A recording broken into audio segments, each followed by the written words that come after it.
Hey, what's up guys, my name is Cherno, welcome back to the series where I recreate my first game that I made in Java in C++ using a different microphone this time, so let me know how that sounds. Alright, let's just get straight into it, honestly, because we've got so much work to do. Last episode we talked about static. This doesn't even build at the moment, great, but last episode we talked about static and whether or not things should be static, class instances should be static, how to deal with that stuff. I'll have that linked up there.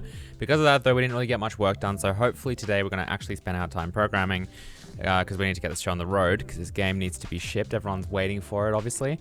So let's get this going. One thing that we did in the episode before the previous episode was we talked about how to actually get, sprites out of a sprite sheet. So we basically have this thing that we refer to as a sprite sheet, which is this guy over here. All of our sprites, all of our little textures, I guess, are inside one texture, inside one image. It's like one PNG file, I think. The pink the pink and the purple are kind of transparent colors. We use that instead of making this like a normal RGBA texture and having an alpha channel. There's no real technical reason for that. That's just how this game happens to have been made, and we're going to try and recreate it here in C++ without modifying the assets at all. So whatever this is, that's kind of like our little challenge, if you will, to stick to the same kind of situation. So now that we can kind of render this stuff, there's a few things that I want to take a look at. First of all, we need to abstract our code into something that resembles a renderer, and we actually started already creating a renderer class, so we'll continue on with that kind of trend. And then the second thing that I would like to take a look at soon is probably adding support for animation. So you can see that this player model over here has like 6 different sprites. Well, I guess there's 2 for each direction, and there's only 1 for right. Because, okay, this guy doesn't exist, by the way, ignore him, that was a test during Let Him Dare. So this is the real player sprite. We don't have a kind of a sprite that faces left because we can just flip this sprite. So that's why that's kind of made like that.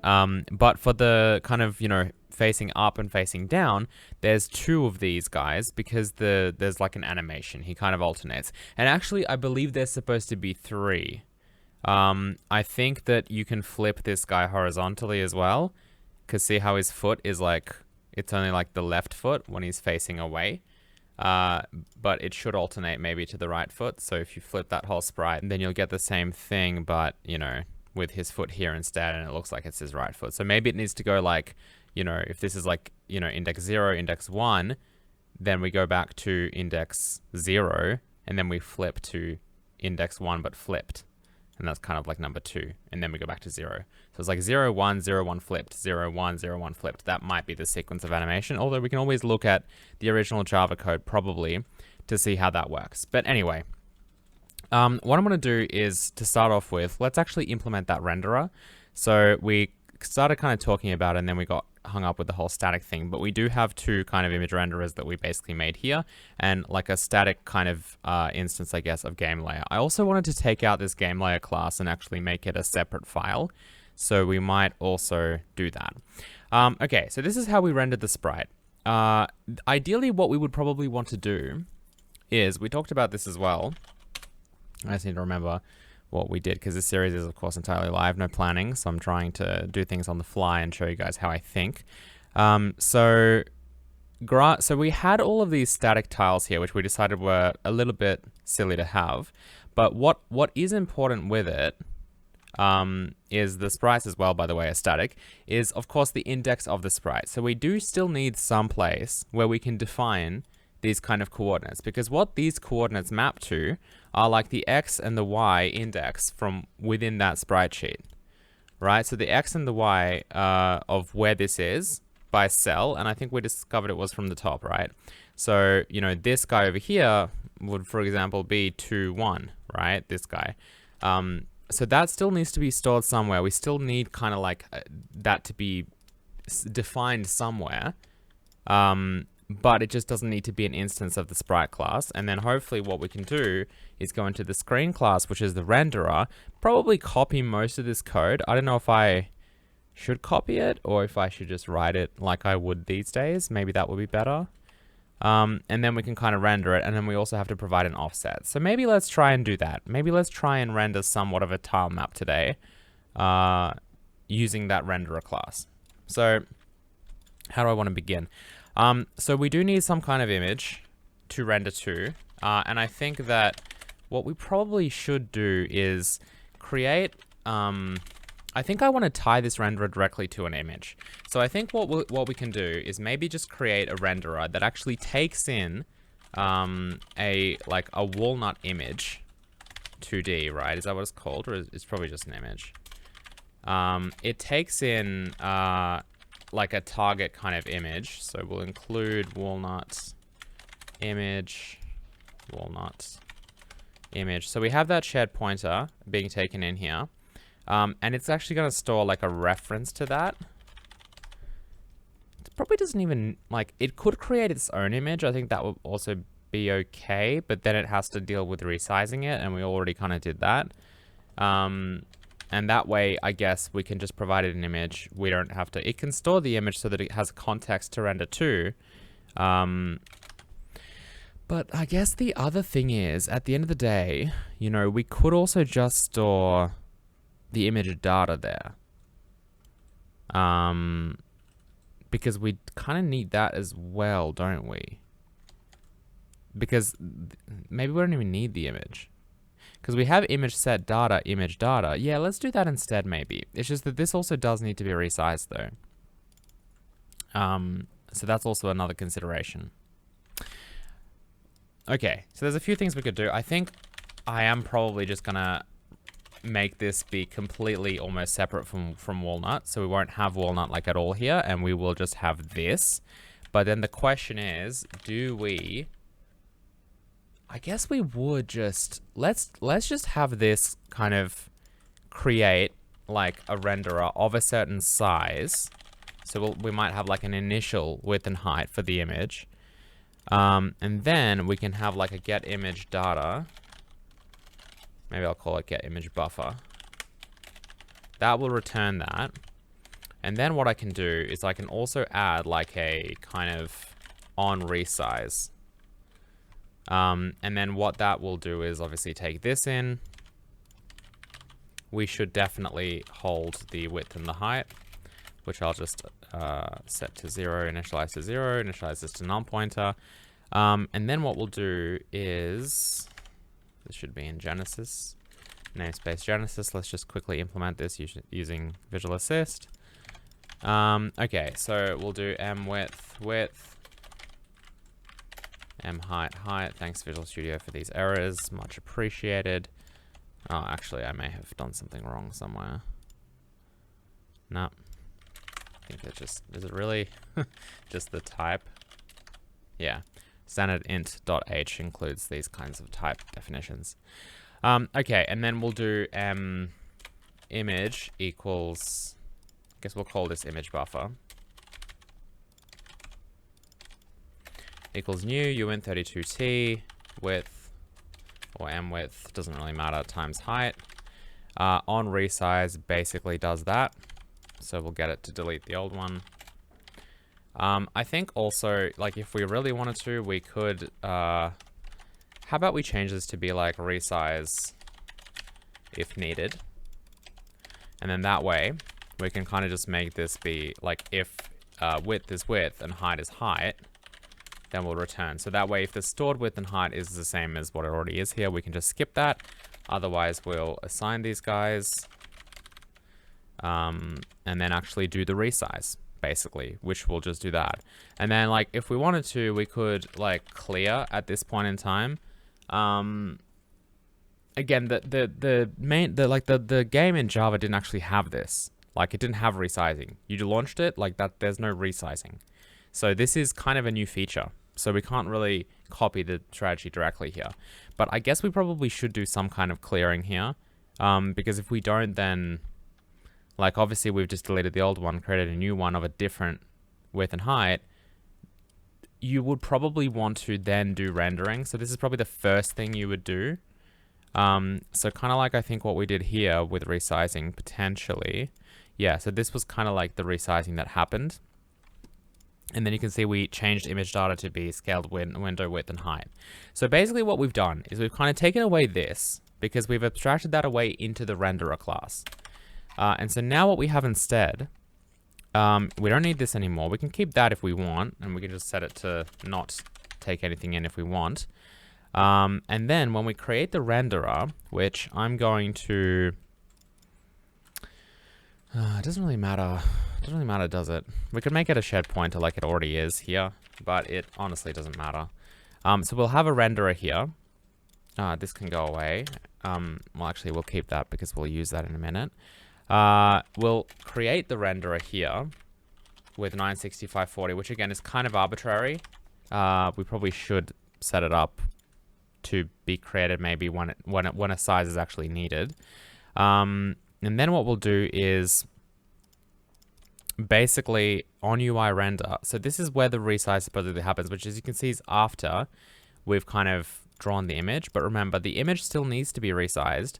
However, the renderer, because the image is kind of like, yeah, I don't know if I like this too much, because even though it keeps the renderer kind of separated from Vulkan entirely, and it's like, this is like just a software renderer, there still needs to be like an image that gets kind of, you know, sent to the GPU in a way. It already, like, it's a texture, it's an image that exists on the GPU, and then we need to like make sure it's the right size, and then like upload the buffer of data from the CPU to the GPU every frame. But what we've kind of done with this design, I guess, is we've kind of made it so that the renderer and the image are two discrete kind of separate beings. And that might not be good, because now it falls onto like us. It has to be our responsibility now to keep them in sync, which I don't know if I like that. Because you can see why, hopefully. Because again, like, even though this guy has the actual image buffer, I am now responsible for making sure that, for example, when the window changes, like, I have to resize my own image now. And I don't think I like that. Like, I feel like in a way it should just be separate from this. So I'm actually going to go back and redesign it a bit. Now, it's not going to change our image buffer situation. Because that still needs to be there. That's our primary render target, but it's just going to also take on this kind of image that we have here. So I'll cut that image out. I'll pop it into here. I'll bring back, you know, walnut.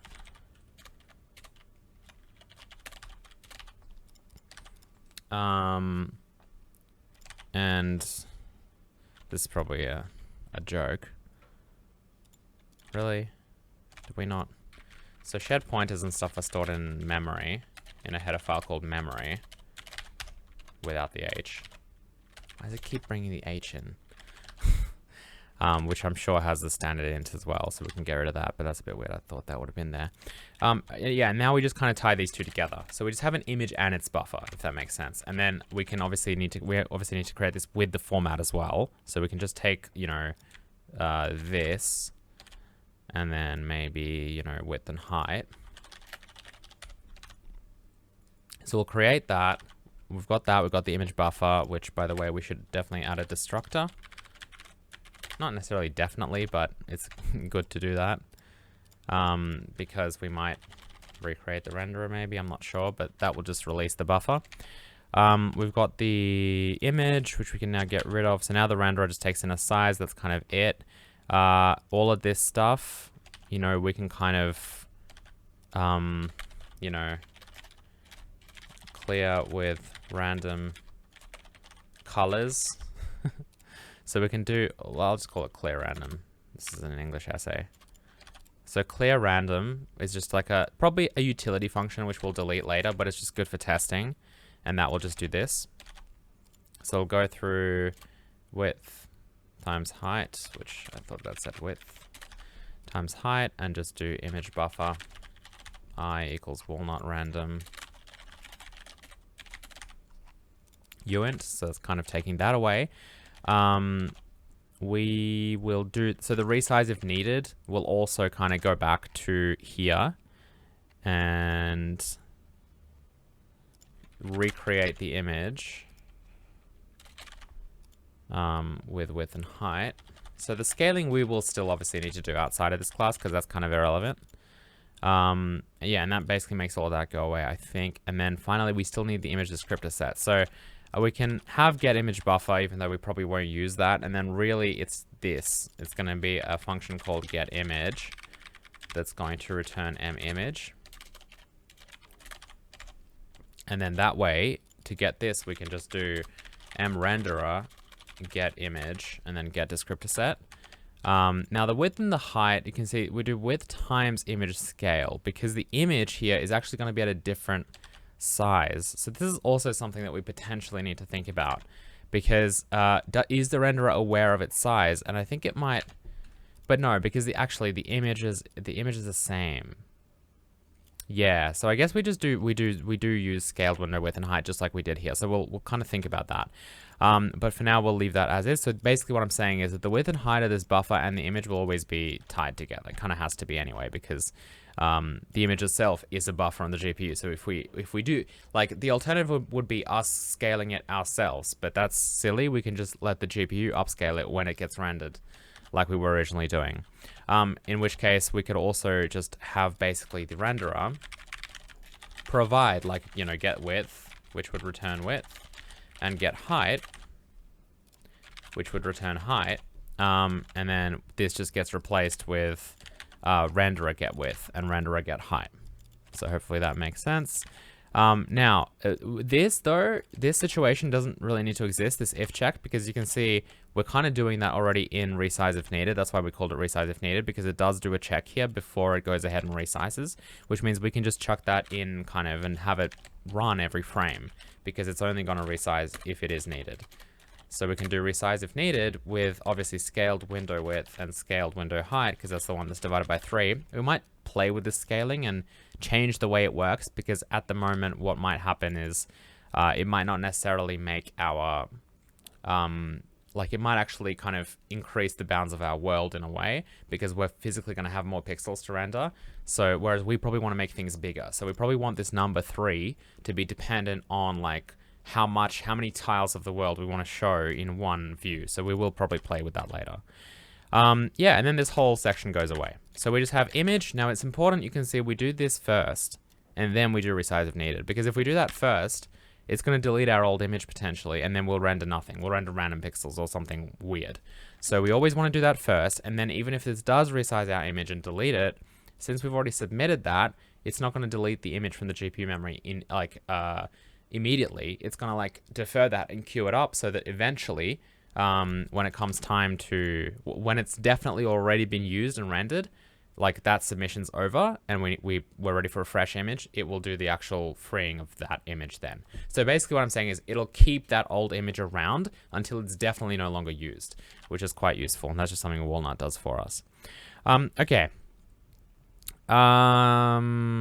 Yeah, so I mean, this, obviously we could kind of make this still work, but we'll move that to the renderer, I think.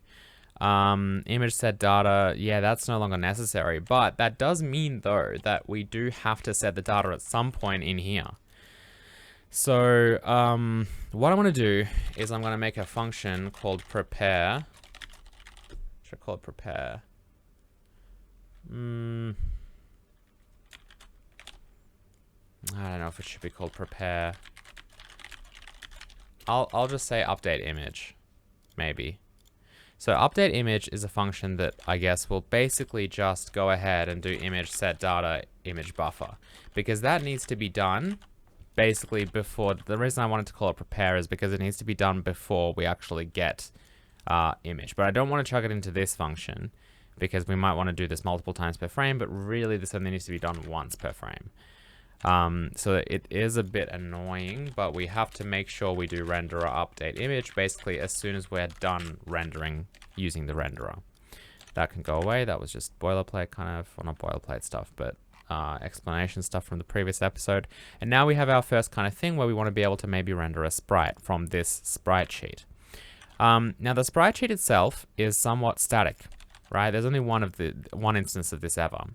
So we can just basically give access to that, because we have obviously a static game layer get. What we can do though is we can give access to that sprite sheet by just having a getter for it.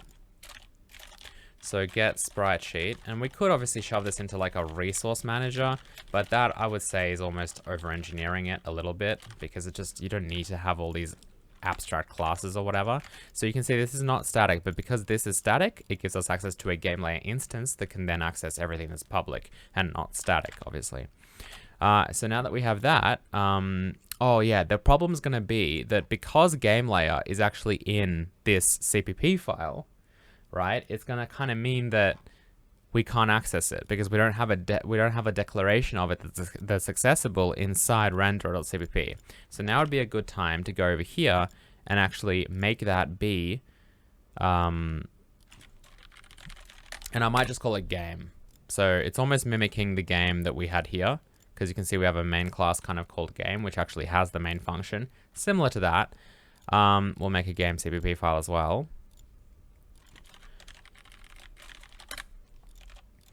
Namespace Genesis, include game.h. Okay, and then what this is going to be, obviously, is this entire game layer class. We'll deal with that instance a bit later. I'll cut that. I'll paste it here. We'll include walnut layer. So this is obviously I'm pasting into the header file. And then what I'm going to do is, what's the simplest way to do this? Probably just to copy all of these guys, except the stuff that's kind of fine to be inline. And then I'm going to paste it in here, and then all I have to do is add that game layer namespace, and that way I'm kind of implementing every function, except I did want it to be called game, but we can make that adjustment later. So then I'll get rid of override and stuff, because that's only in the declaration, not the definition. But yeah, that way we easily retain the bodies of all of our functions. Back in Genesis app, we'll grab, where was ImGUI even implemented? Because it's not here. Maybe it was in Walnut application, which we probably don't need. Yeah, I wonder where that was. I guess ImGUI.h is what we're looking for though. So back in game, I'll include that. We still need, yeah, render and everything. I wonder why that's not just popping up though. Oh, well, we need to get rid of these. So we're kind of reducing that to be just declarations. This should be virtual, by the way. There's no real difference because in layer it's declared virtual, so it'll automatically be virtual here even if you don't declare it like that. But I'm specifically declaring it like that because I want it to be obvious that it is virtual. I don't know why that's upset, but we'll get to that later. Okay, so this again, we're just nuking all of the bodies and adding semicolons because they've become declarations. Shared pointer, again with the .h. Genesis sprite sheet. Probably keep this up here. So I always, by the way, with my include order, I always basically do, the first is always stuff that is from within my project. The second is always stuff that is kind of within other modules, but in my kind of solution. And then the last part is always like the C++ standard library, just in case I have some configurations for these headers or whatever. I always include my code first, and then like code that is kind of further away from directly here. All right, so the renderer would also go here.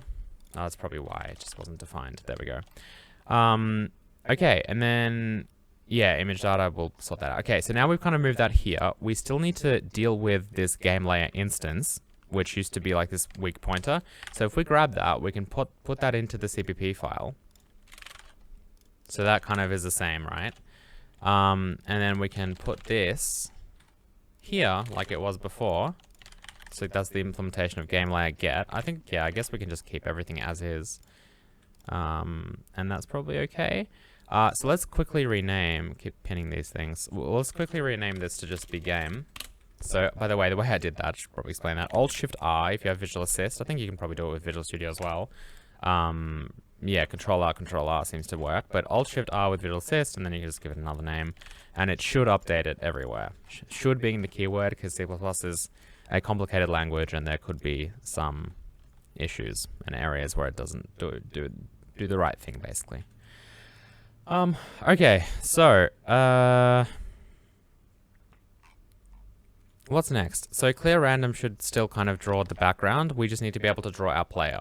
Yeah, I think this episode just became like a refactoring episode, to be honest. There's just too much stuff to do, and I want to keep these episodes manageable. So, let's do this. Let's kind of move that render sprite in a minute, and we'll just maybe abstract it to take in a coordinate or something. Yeah, that would probably be good. But otherwise, is this okay? So let's include game. probably don't need any of this stuff anymore. So this will be Genesis game. This can probably be, this can't be, I think, in namespace Genesis because of this, but if we wanted to, we could using namespace Genesis within this. And then we have to assign the game layer instance. So that needs to happen. Yeah, because it's a shared pointer as well, so we have to assign it from outside of that class. Okay, that's a little bit annoying. It's definitely not like a deal breaker or anything, because we could just add like an API here that lets us do that. So how would we do that? What would be an elegant way to do that? I mean, we could even... Okay, I'm going to show you guys something a little bit wild and a little bit messy. We could actually keep this in the Genesis app class. Again, this is our code as well, so it's not a big deal. But we're keeping this here and obviously assigning it here. And now what we need to do is obviously implement this get function. But what I can do is I can just not implement, instead of implementing game get in here in the game class, I can actually like include that definition in this class, which looks a little bit wild because it's like, oh, shouldn't that be in the game like thing, right? And obviously this needs the namespace. And the answer is no, not really. And I would probably even just put this into, instead of putting, you know, Genesis everywhere here, I probably would put this into the Genesis namespace like that to just avoid having all of this and make it look like it's part of Genesis's code. Right? But that's kind of all there. Everything works as usual because, again, at the end of the day, all of these CPP files, they're just kind of, they get linked into one program binary. So it doesn't really matter where the definitions are, as long as they're somewhere and the linker can find them so that it can patch up the functions correctly. So that's all that really matters. So yeah. So that's fine, and that obviously means that we don't have to like create some weird API function here that's like, oh, you know, set instance or whatever else. Because there's, in a way, there's no reason for it to be here as long as it's somewhere, and Genesis app.cpp I think is a perfectly fine place to have that kind of instance. Okay, beautiful. So now the renderer should be able to access that, and if we go into game, we can take out our render sprite situation. I'll change this to be something like mRenderer. Well, we had a draw sprite. So maybe if we go to that function and just paste it in, I missed. We can just set this to be m width and m height. So sprite sheet get pixels. So we should probably get the sprite sheet, and we can do that by just writing auto sprite sheet equals game get, and then get sprite sheet. We'll have to include game here. Again, I'll include that before walnut stuff. Yeah, and then we can just do sprite sheet get pixels and whatever else we want. Okay, image data is our image buffer. That's the only real difference. That still seems to work. Yeah, that looks pretty good to me. So that is a way for us to draw that same sprite, hopefully. And game obviously kind of triggers that. We do we do render a draw sprite, then we update the image to get onto the GPU. We do any resizing if it's necessary, and we do draw the image kind of at the appropriate image scale. So let's just hit F5. Let's see what happens, and hopefully this will work. Okay, I forgot the random. The random, and make sure we do that first. Actually, clear random, because otherwise it's yeah, there you go. Because otherwise it's obviously going to draw the random pixels on top of our player, which I have lost. Here he is. Okay. Cool. I think I'm a little bit over clear random, so we might just do clear. And should we have a clear color? I guess we can have a, you know, clear color, which I will just set to maybe 0 by default. Or maybe it should be FF000000, so it's kind of full alpha. Not that it really matters, I think. I don't know, it might. We'll create that implementation. And that will basically do the same thing. I might just collapse these parentheses, or the curly brackets rather. And we'll just set this obviously to clear color. So there you go. Clearing image buffer to clear color. So now if we just do clear, and then like, you know, I could put in a custom color here, like pink. Let's do that purple color. It's a little bit easy on the eyes. We'll see if this works. Yep. And obviously we can just clear with no parameter, and that will be clearing it to black. And there we go. There's our player in a world of darkness. Okay, last thing I want to do today is draw sprite. Let's actually provide it with some kind of coordinates. So at the moment you can see it draws just 2 and 8 or 2, 7. That happens to be what we picked here. But what I want to do is basically allow us to, you know, kind of supply an X index and a Y index for the sprite that we want to draw within the sprite sheet. Now, obviously this is probably not final API stuff because it's a bit annoying to refer to your sprites by a coordinate. You'd want them defined somehow. But, you know, for now, that's obviously fine. So XC and YC is kind of what that is. I could just get rid of these variables, patch, you know, everywhere with X index, Y index, or I could just set them here. Again, the compiler is going to just sort that out for you. So 2 and 7 is what we were using. So if we go back here, now we're forced to provide like a parameter such as 2, 7. And you can see it works. Now there's a few flaws here. But first let's try to draw something that will work. So in sprites, let's maybe draw, should we draw the torch? Let's draw the torch. So that should be just number 1 and 0. So 1 on Y and 0 on X should give us the torch. Okay, so first of all, we get that purple border. That's easy to fix, obviously. It's because for whatever reason, again, the sprite sheet has cells marked here, I guess just so we could see where stuff ends, maybe. But it's in a different color. It's in that kind of purple color, which is 7F, 007F. So what we could have done is just, you know, put pink everywhere here so that we would have 1. But since we've decided not to modify the original sprite sheet, we can go into renderer and just basically, you know, when we render anything like this, we could just say that if color is pink or purple, continue. Very easy, obviously. So 7F and 7F. And that will get us a perfect torch, as you can see. It's very easy for us as well to, you know, draw this in a different place. So we could draw the torch.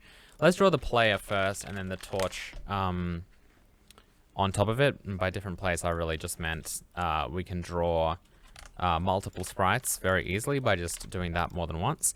But then the other functionality we probably want is where on the screen do we render that sprite? And that I think we're going to save for next episode because I want to probably introduce a camera or something to make that happen.